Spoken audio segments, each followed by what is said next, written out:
Hello, welcome to The Wandering Drew. I am Drew.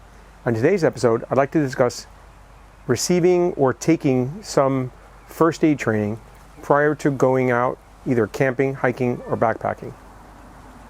Stay tuned for a discussion on whether first aid training should be some sort of prerequisite for participating in these activities.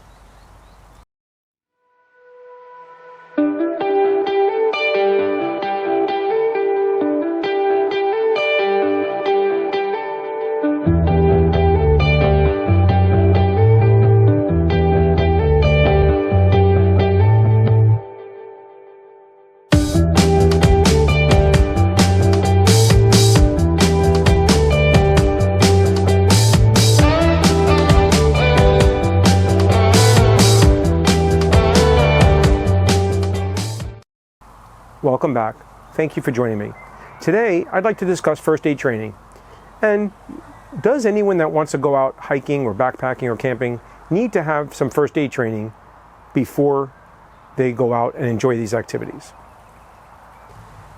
Before I discuss first aid training, I'd like to discuss myself and my own qualifications.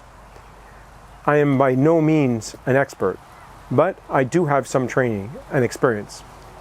Beginning as a youth in both Cub Scouts and Boy Scouts, obviously I was required to learn first aid skills. That is a requirement of all Cub and Boy Scouts for various ranks or to receive certain badges or awards that you have first aid training. Additionally, in my professional and adult life, I've been involved in being certified in both first aid and CPR. My level of certification is equal to that of a first responder, and I have been certified like this for over 29 years. Additionally, once again, through various activities I've taken place in, mostly scouting, I have been certified repeatedly through them. As a leader in Scouts, I would frequently participate in other trainings which would train new adult leaders with their requirement for first aid training, as well as I would frequently be selected because of my other certifications to train scouts for their awards, whether it be a rank advancement, a badge, or some other requirement. I would usually be the person that would assist them with fulfilling those requirements when it came to first aid. Additionally, last year in February of 2019, I attended the National Outdoor Leadership School First Aid Wilderness class. And this is really just a 2-day first aid training. It's a rudimentary first aid class. So those are my certifications. Additionally, I've obviously used my first aid throughout the years. As I always tell people, you use first aid most often on yourself. And throughout your life, if you'll think even of yourself, how many times you've gotten a cut or a slight burn or a blister or just a bruise or some other minor injury, and you've done something with it. Whether it's washing it with soap and water or putting a Band-Aid on it or putting some antibiotic ointment on it, that's all first aid.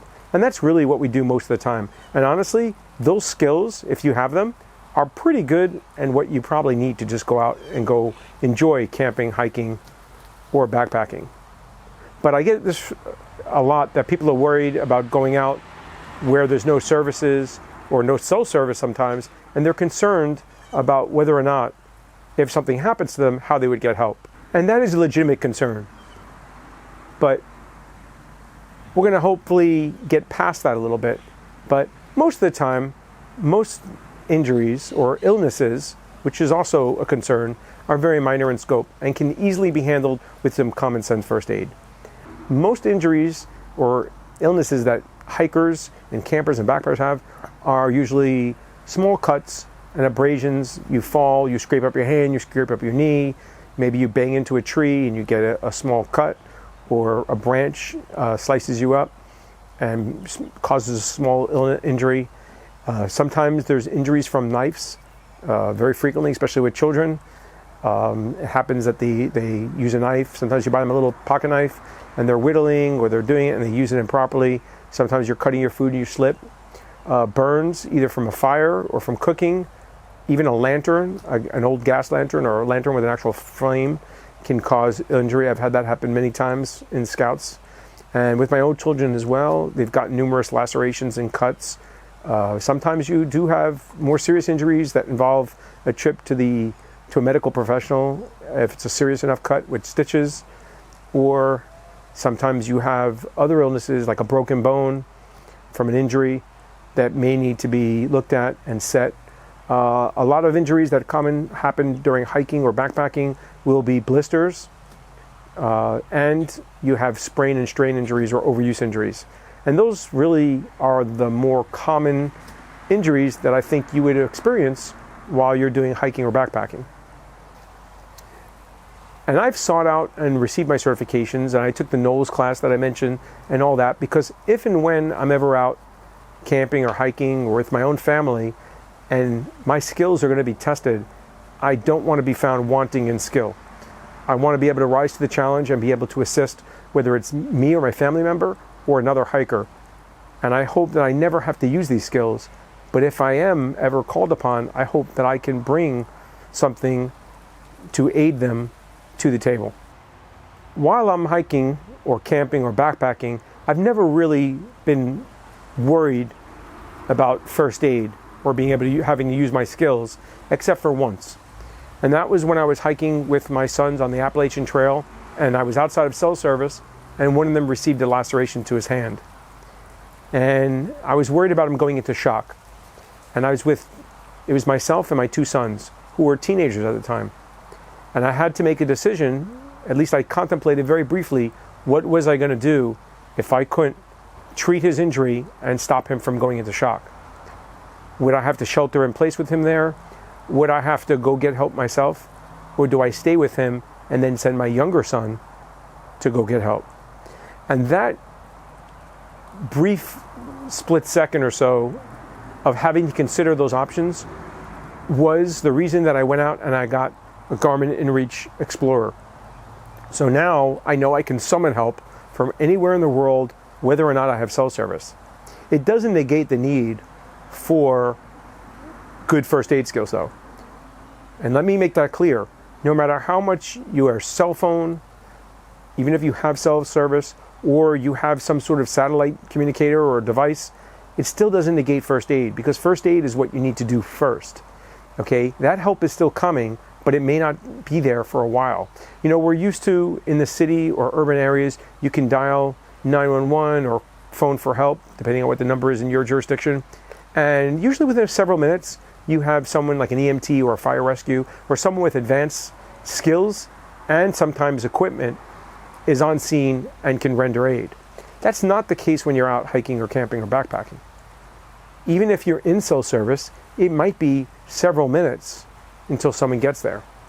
It could be several hours or even days until someone can reach you, depending on the seriousness and the remote location. So you need to have some good common sense skills to be able to treat someone that requires help, if it's yourself or someone else. And one of the things I liked about the NOLS class, and I'm going to talk about it briefly here, is that I took that class specifically because it was geared toward someone that's out camping or backpacking or hiking. In other words, it doesn't assume that you have first aid assistance by dialing 911 and in about 5 to 7 minutes an EMT shows up. It assumes you're out there and you have to make a diagnosis or decision on not only treating the person, but what is your course of action after that? Do we stay? Do we see if it gets better? Do we make plans to evacuate them? Do we wait until help comes? What are we doing? And that was what I really liked about the NOLS class, and why I took it was because I wanted to get a perspective other than being in a large urban environment. And another thing that was very good about that class is it was a lot of hands-on, which most first aid classes are, but they almost always assume you came upon a hiker, not even someone in your group, a fellow hiker that you don't know anything about, and you have to try and ask questions, look around, and glean clues from either interviewing them or checking out the environment to see what might possibly be wrong with them and come up with a course of action. That's the good part of the class. The bad part of the class is that it's a group activity. And anyone that's been in school or anywhere else and done a group activity, you know that there are people that really shine during these things and people that really are dull and don't even make an effort. They just show up. And everyone gets the certificate if they do the training. So they try to get everyone involved as much as possible, but there's a lot of time due to lack of time and depending on the size of the class, you have to kind of group people together. So sometimes you're working in a group of 4 or 5 people, and you might have some person that's really lacking or slacking compared to the other people. And you have some people that just love to go in and take charge and really shine during these training exercises, and not everybody gets a chance to do everything. So everybody gets the certificate. It's like that joke we've heard often is, what do you call the person that graduates medical school last in his class? Doctor. He still gets the same degree. We have no way of knowing when someone shows up to help us whether they were the hero of the class or the zero of the class. But they hopefully have the skills and are able to use them. And talking about these skills, they're diminishing skills. You need to constantly either review these skills, refresh them, or practice them in order to be confident and make good decisions. Most requirements for first aid training is to renew them every 2 years. Some places might be more frequently or less frequently, but I don't know any certification that lasts more than 2 years or 3 years at the best. So that alone makes sure that at least every year or so, someone is doing a refresher, usually on the 2-year cycle. So this keeps our skills current. We learn new skills, maybe there's minor changes, but at least we refresh the skills we have. And the NOLS class was a good refresher for me because I have a good foundation in first aid skills already, I believe. However, it did do a good job of bringing the thought about, if I'm out in the woods and I'm not right around the assistants, what am I going to do? And that's where that class is good. And if you're one of these people that are worried about going out in the woods and you're afraid about the first aid aspect, then I would recommend taking this class or a basic first aid class through the American Red Cross or any other organization like that, that will give you some confidence to help you go out in the woods and not worry about an injury occurring. The majority of the time we go out, we have a great time, we hike and spend hours outside and nothing happens. But every once in a while, something does happen. And it's for those occasions that we need to quote the Boy Scouts, be prepared. That's why we carry first aid equipment. I've carried a lot of first aid equipment with me and never used it, but I still pack it with me because it's a security item that in case something goes wrong, I have these items on ready that I can just use them and aid myself or someone else. And I go solo hiking fairly often that I want to have these, discussing the training, taking training or not taking training. I don't believe that you need to take any formal training. If it's something that you want to do, then I would recommend it. Obviously, always go with feels good for you. You do what works for you. However, do you need this training as a prerequisite to go hiking, camping, or backpacking? Should it be a requirement? No, definitely not. It should not be. If you have some common sense first aid skills, if you're able to take care of yourself normally through your daily life, every time you get a little bump or bruise, then you're probably good to go out and enjoy these activities. You may want to read up a little bit for some of the ailments or illnesses or injuries that you don't normally come across. Like most people don't have blisters all the time. Most people have gotten a little cut, a knife, a slice, a burn. We've all received these throughout the years. But just having some fresh skills, you can do a lot of research on the internet or purchase a book on first aid. You can pick up any Boy Scout handbook. We'll have a section on first aid. There are lots of first aid books out there, but free is for me, so why not just use the internet and just do a web search on first aid, basic first aid skills, and you can easily gain all the information you need from those searches. And doing that research will probably help you put together a first aid kit. The danger is carrying too much stuff, and I am very guilty of this. I have slowly, over time, learned to drop more and more stuff from my first aid kit that I was carrying that was unnecessary. When I used to go with the boys a lot in hiking or camping with Boy Scouts, I would carry a lot of extra stuff because I had more people and I needed to. As I go with just myself, I can not carry as much stuff because I don't need it or I'll do without it. because it's not something that I can need or I can improvise with what I already have on me. And that's a good skill to have, is learning what items you have with you or around you that you can use to augment what you're carrying. So I don't carry a pre-made splint in case I break an arm or a leg, but the woods have plenty of sticks in them that I can use to make a splint. So I don't need to carry one, I can make one.